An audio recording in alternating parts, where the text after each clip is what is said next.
Hey there, how's your day? May the force be with you. Welcome to Online English Learning with EDSA, University of PGRI Semarang with me, Yudadian Valentina. And in this video, we're gonna learn about start and begin.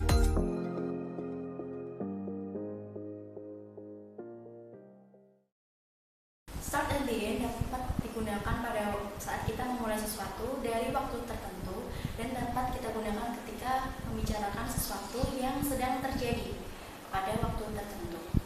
Begin merupakan bentuk verb atau irregular verb atau kata kerja yang tidak beraturan karena verb to and verb three dari kata kerja yang berbeda. Begin biasanya digunakan pada aktivitas formal, resmi, kadang juga digunakan pada aktivitas yang tidak resmi.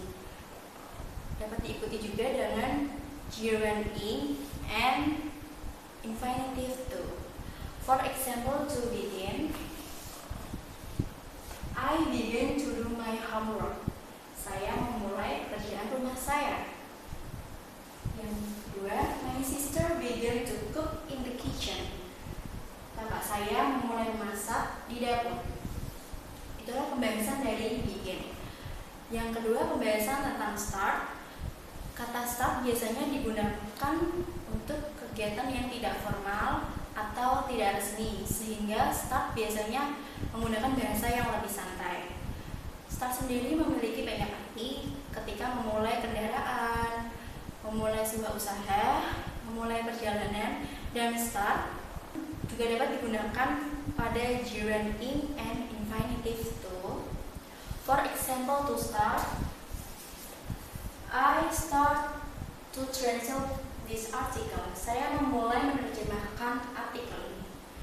We start to talk about the script. Kita memulai membicarakan tentang script.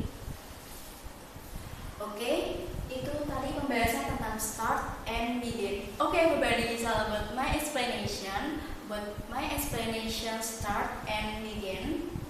Don't forget to like, comment, subscribe, and share this video. If you have any question or request, please comment below. Akan banyak ilmu-ilmu menarik lainnya yang akan kita share di channel ini. So, stay tune this video and channel ini.